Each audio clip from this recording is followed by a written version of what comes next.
We're joined by David Osmond. David, thank you so much for coming in. Appreciate you being here.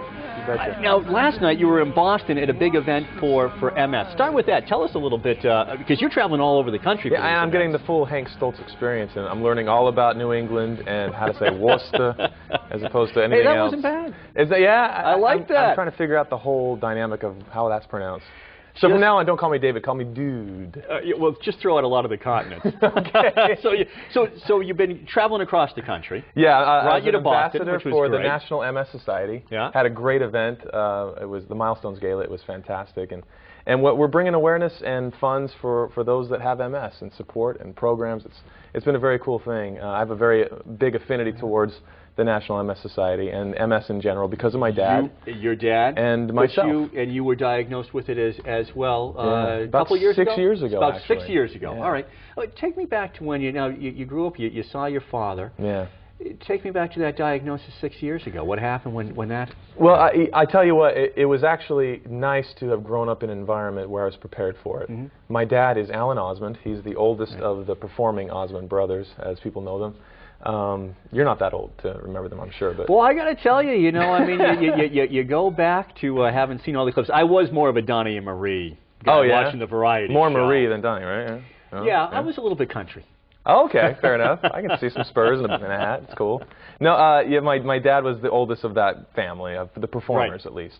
And he was, music was in his blood, and it's what he did. And growing up in that environment of music and television, recording studios, you assume as a kid that every kid's dad does this. Right. They're on stage performing to screaming fans. It was just a very cool place to be.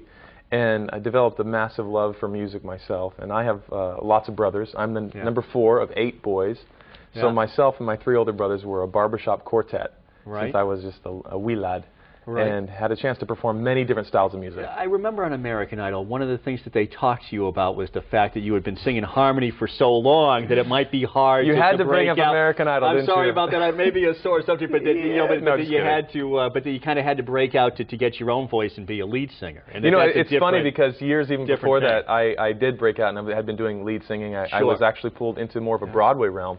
I took over the lead role of Joseph in Joseph and the Amazing Technicolor Dreamcoat for many years. Understudy for your uncle? Took over from my Uncle Donnie when he retired the role and ended up doing about 5 different companies of that show. And then I was doing my own solo music in LA and doing pop and stuff when Idol came along. That to me seems to come from this Osmond family as well, where you're entertainers.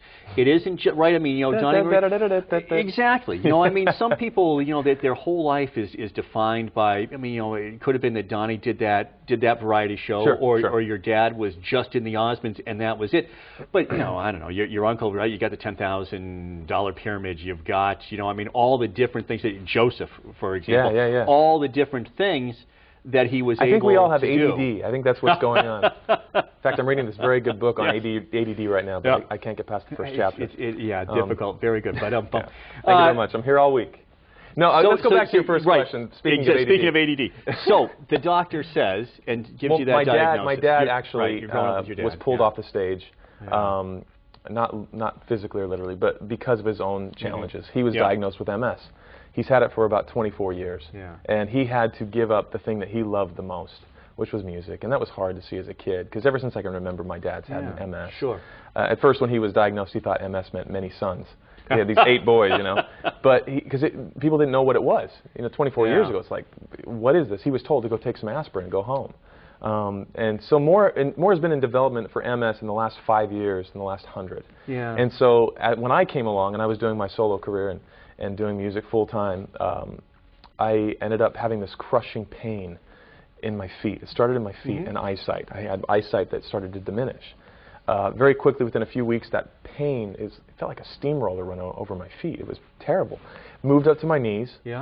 A few months, it was up to my chest, and before I knew it, I was actually paralyzed in a wheelchair from here down. You had to have been terrified. It happened fast and furious, and we didn't have answers. But did anything flash in your mind because of your father, where you said, "I wonder if this is MS"? You're thinking it's too young; it can't happen to me. You'd think so. I'd think, "Oh yeah, this is MS, just like my dad." But my symptoms were so vastly different than my dad, who had it my entire life, pretty much. It just didn't make sense to me that this was what my dad had. But when I got the diagnosis, boy, I learned a lot more about this disease having it than I had my whole life with my dad. Quickly. It's very unique to each individual, and that crushing pain I still have, not as intense as it was. It's not from here all the way down, but I'm walking now again. As we're speaking? Oh yeah, 24/7. But I'm learning things. You just learned to manage it? I've learned ways to manage it, do things for myself. I've learned a lot of natural approaches for that particular thing. But I'm on my feet. I'm walking. Truly a miraculous thing.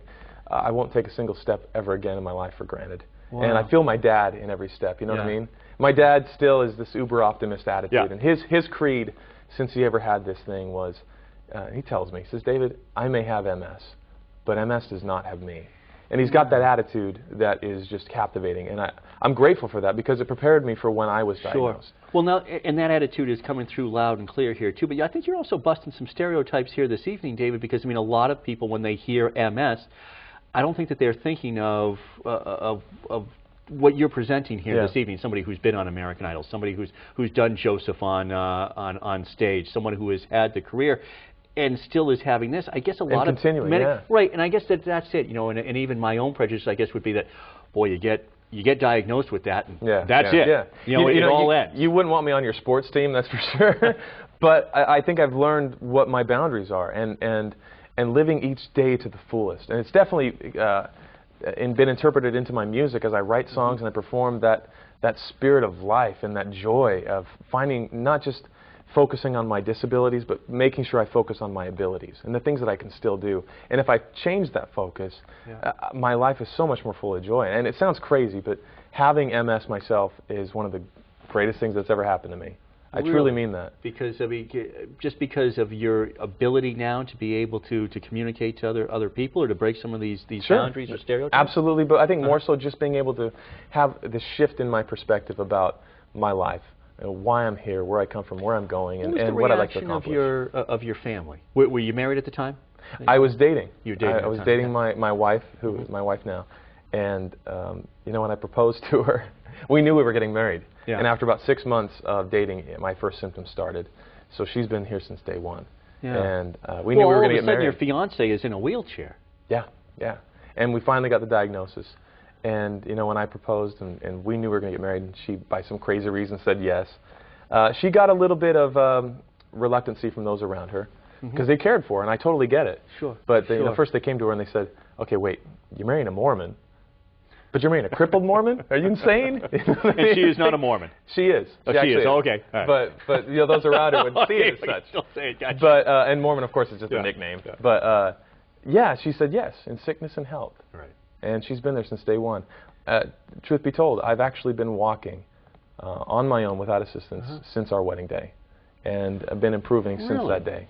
And it's been a miraculous story, and you know, I still live with it. I'm very monitoring it very closely with my neurologist and figuring out what works best for me. But I get the chance to travel around and meet some incredible people that are they're in the trenches with me in the same situations, and try to bring them a message of hope and some music and some joy. And that's what we're able to do. I was able to meet the Boston home, the people at the Boston home, and it was so awesome. 80% of them in that care facility have MS, and it was just. It was so neat to meet them because you could just feel the support and the love that was in that room. And some people are going through hard times because I'm able to look at my own situation and say, you know, what do I have to complain about? And you feel lucky. Oh, my cup is overflowing. Yeah. I want to talk more about some of these stories, some of the things that you've seen as you've traveled around and talked to people about MS, and some of the things that you've done as an entertainer as well. And we'll do that straight ahead with David Osmond right here on the Hank Stolz Experience.